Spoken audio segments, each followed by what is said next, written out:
தசகம் 17. துருவனின் வரலாறு. சுயம்புவ மனுவிற்கு உத்தானபாதன் என்ற ஒரு மகன் இருந்தான். அவன் ஒரு பேரரசன். அவனுக்கு சூநீதி, சூருசி என்று 2 மனைவியர் இருந்தனர். அவர்களுள் சூருசி என்பவள் அரசனின் பேரன்பிற்கு உரியவளாக இருந்தாள். கணவனின் அன்பு பெறாத சூநீதி வேறு கதியின்றி எப்பொழுதும் உன்னையே அடைக்கலம் புகுந்தவளாயிருந்தாள். ஒரு நாள் சூருசியின் மகனான உத்தமன் தன் தந்தையின் மடி மீது அமர்ந்து கொண்டிருந்தான்.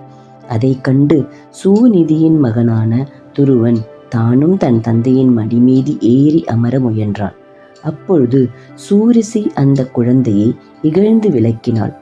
உன்னிடம் பக்தி இல்லாதவர்கள் பொறாமையை ஒருபோதும் விட முடியாதவரே ஆவார்.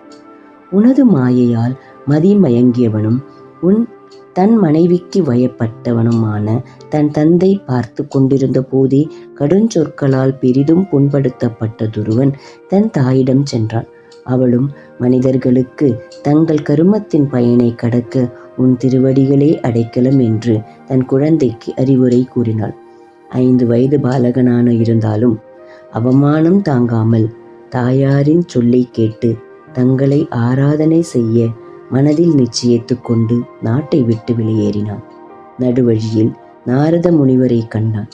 அவரிடமிருந்து மந்திர மார்க்கத்தை உபதேசமாக பெற்று மதுவனத்திற்கு சென்று தவத்தால் உன்னை வழிபட்டான். மகனின் பிரிவால் பெரிதும் மனம் வருந்தின துருவனின் தந்தையான உத்தானபாதன் நாரதனால் சிறிது மனம் தேறி ஆறுதல் உற்றான்.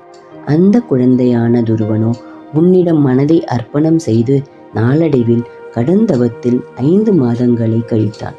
தலைவனே, திக்கு திசைகளெல்லாம் துருவனின் தவ வலிமையால் மூச்சு திணறின. அப்பொழுது தேவர்களின் வேண்டுகோளுக்கு இணங்க நீ பொங்கி எழுந்த கருணையால் மனம் கனிந்தாள். உன் ஞானானந்த ரூபத்தில் மனம் ஒன்றிய துருவனின் முன்னிலையில் நீ கருடன் மீது அமர்ந்து காட்சியளித்தாய். உன் தரிசனத்தால் துருவனின் மனதில் ஆனந்த அலைகள் பாய உன் சொரூபமாகிய அமிர்தத்தில் அவன் மூழ்கி உன்னை துதிக்க ஆவல் கொண்டான். அதை அறிந்து நீ உன் சங்கினால் அவன் கன்னத்தை அன்புடன் வருடினாய். அப்பொழுது ஞானோதயம் பெற்ற துருவன் தூய மனதோடு உன்னை வாயார துதித்தான். அதை கண்டு நீ அவனுடைய மனதை அறிந்தவனாய், ஹே துருவனே, நீ நீண்ட காலம் அரசாள்வாய்.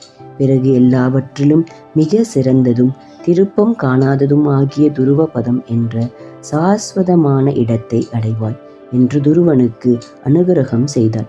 இவ்வாறு நீ ஆசி கூறி சென்ற பிறகு அரசகுமாரன் அனைத்து ஜனங்களையும் மகிழ்விக்க நகரத்தை அடைந்தான். உன் அருளினால் அவனுடைய அனைத்து விருப்பங்களும் நிறைவேறின. அவனுடைய தந்தை தவம் செய்ய காட்டிற்கு சென்ற பின் அந்த துருவன் அரசாட்சியை ஏற்று நீண்ட நாட்கள் இன்புற்றிருந்தான். தேவனே, பிறகு ஓர் யக்ஷன் துருவனின் சகோதரனான உத்தமனை கொன்றான். அதனால் சினம் கொண்ட துருவன் அவர்களோடு போர் செய்ய தொடங்கினான். பின் சுயம்புவ மனுவின் சொல்லை கேட்டு அப்போரை நிறுத்தினான். அதனால் மனம் மகிழ்ந்த யக்ஷர்களின் மன்னனான குபேரன் அத்துருவனின் அருகே வந்து அவனை அனுகிரகித்தான். அப்பொழுதும் அக்குபேரனிடம் துருவன் உன்னிடத்தில் மிக்க உறுதியுடைய பக்தியையே வரமாக பெற்றான். இறுதியில் அந்த துருவன் தன் தாயோடு உன் தொண்டர்கள் கொண்டு வந்த விமானத்தில் ஏறி துருவ மண்டலத்தை அடைந்து அங்கேயே பேரானந்தத்தோடு இருக்கின்றான்.